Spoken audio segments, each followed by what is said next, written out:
del traidor Páez. Había un militar francés de mucho prestigio que fue asesinado en los llanos y su muerte quedó en el misterio. Y aquí Bolívar le comenta a Perú de la Croix lo siguiente: como el Libertador había hablado un poco antes del general francés Servier, le pregunté qué había de cierto sobre su muerte, qué es lo que había de cierto sobre su muerte. Y dijo Bolívar: de cierto, respondió su excelencia, su asesinato en los llanos, pero nada sé sobre su autor. Las sospechas del ejército y aún la convicción de muchos jefes, generales y oficiales cayeron sobre el general Páez. La rivalidad de este para con Servier era grande, y su amistad también. Sus méritos le ofuscaban y codiciaba su dinero. Eso se ha dicho. Unos jefes penetraron la intención del general Páez, o quizás hicieron más que penetrarla, la supieron y avisaron a Servier de no ponerse en camino aquel día. Este, confiado que entre sus compañeros de armas no podía haber asesinos, se puso en marcha y cayó bajo las lanzas sobre las cuales confiaba. Páez estaba entonces sin dinero, y pocos días después del asesinato y muerte de Servier, le vieron muchas onzas de oro en el juego.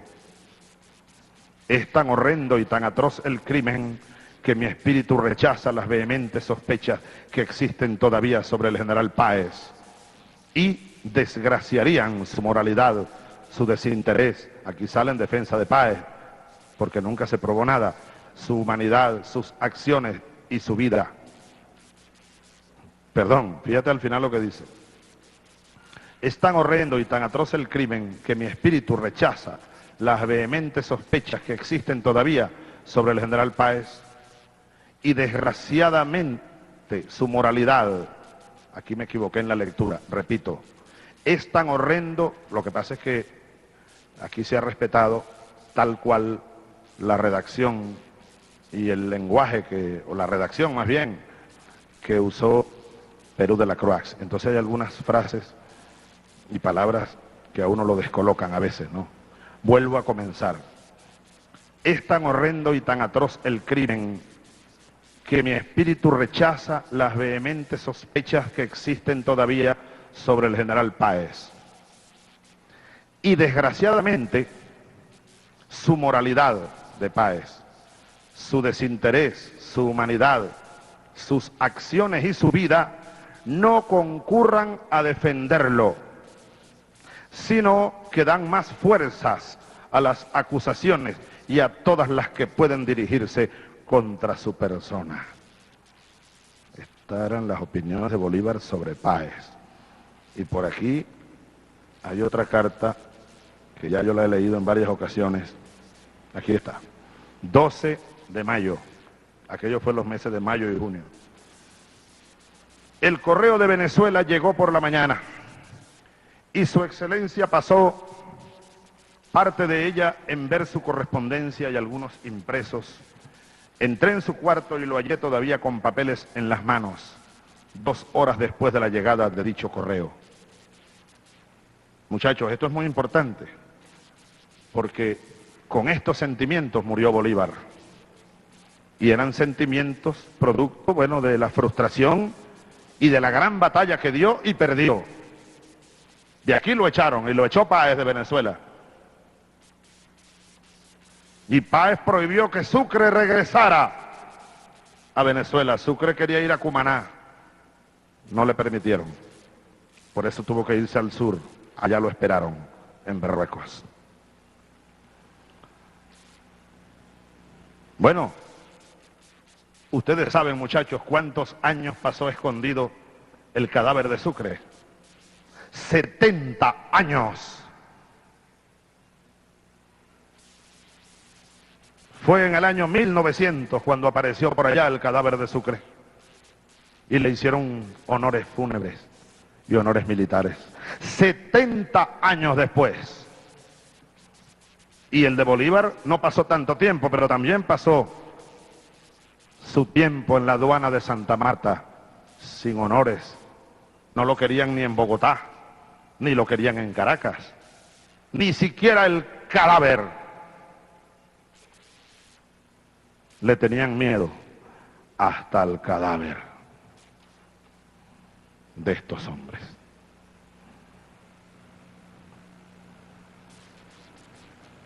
Por eso es tan importante que nosotros sepamos plenamente esa historia, porque esa historia es nuestra historia, la de hoy, la que marca el presente venezolano y la que marcará el futuro venezolano.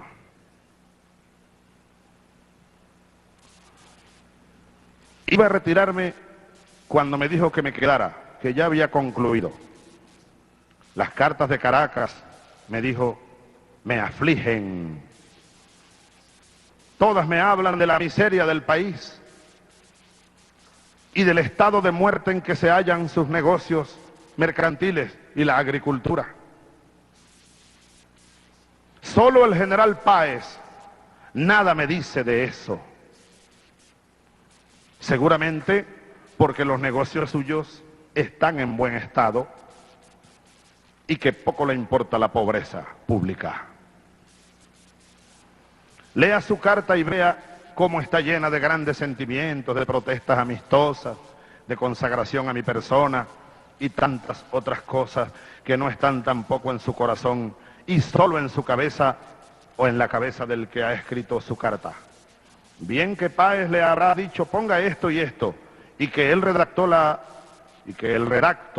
habrá compuesto a su modo, debe ser el redactor, aquí le falta una R, y que el redactor la habrá compuesto a su modo. El general Páez, mi amigo, sigue diciendo Bolívar, el general Páez, amigo mío, Perú de la Croix, es el hombre el más ambicioso y el más vano del mundo. No quiere obedecer, sino mandar. Sufre en verme más arriba que él sobre la escala política de Colombia.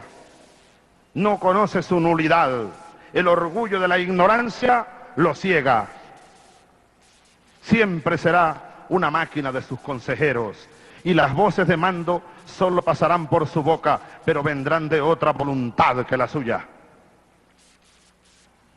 Yo lo conceptúo como el hombre lo más peligroso para Colombia, porque tiene medios de ejecución, tiene resolución, prestigio entre los llaneros, que son nuestros cosacos, y pueda el día que quisiera apoderarse del apoyo de la plebe y de las castas negras y zambas. Este es mi temor, que he confesado a muy pocos y que comunico como muy reservado a usted, querido amigo. Eso fue lo que ocurrió. Esa profecía también se cumplió. Claro, se cumplió solo por unos años, porque apenas unos años después comenzaron las rebeliones aquí contra José Antonio Páez. ¿La rebelión de quién? De los traicionados. En 1836 los hermanos Farfán, Francisco y Juan Pablo, se adueñaron de San Fernando, tomaron San Fernando y comenzó la revolución de los Farfanes, así la llamaron. ¿Quiénes eran los Farfanes? Soldados de Páez, de los héroes de las queseras del medio, del Yagual, de Mucurita, especialmente el coronel Francisco Farfán, indio de las sabanas del Capanaparo. Allá fue Páez a pelear contra, porque era valiente Páez. Páez se fue él mismo, Isaías, no mandó a nadie, él se fue a pelear contra sus antiguos compañeros. Y en plena batalla, al sur de San Fernando, en una sabana larga, casi Juan Pablo Farfán logra matar a José Antonio Páez con su propia lanza. Él le había dicho a la mamá la noche anterior, la Farfana, y a Francisco, que él mismo iba a matar al traidor, porque ya Páez venía cruzando el Apure y ellos se replegaron de San Fernando a esperarlo, por ahí cerca de Payara. Por eso a Páez le dieron el título, la oligarquía aquí le dio el título el León de Payara, porque lo salvó de la rebelión, de los pobres, de los traicionados. En Payara fue esa batalla. allá donde nació el negro primero, el que cayó en Carabobo, Pedro Camejo. Iba Juan Pablo Farfán con la lanza y tenía a Páez ya medido a distancia. El espaldero de Páez cumple su tarea y mata de un lanzazo no a Francisco, sino a Juan Pablo Farfán. Francisco se retiró hacia Colombia, hacia la Nueva Granada entonces, y se hizo guerrillero muchos años por las fronteras. Muchos años estuvo de guerrillero Francisco Farfán, contra Páez, contra la autocracia de Páez, la oligarquía conservadora. Pero luego Mariño, la revolución de los azules.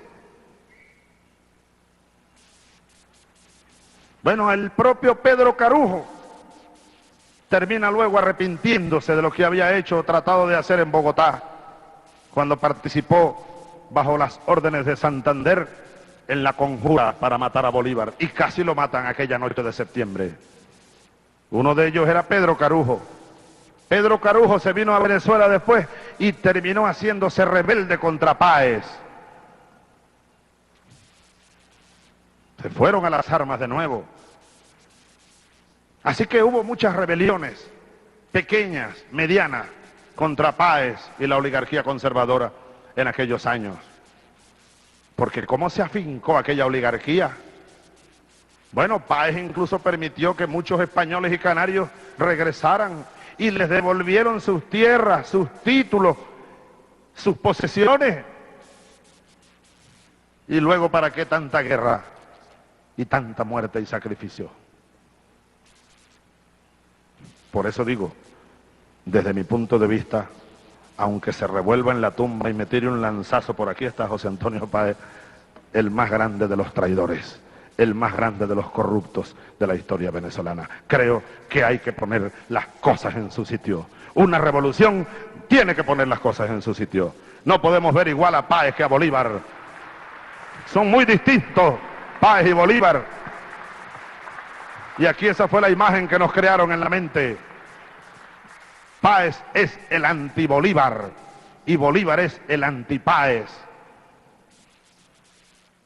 Tenemos que ser como Bolívar.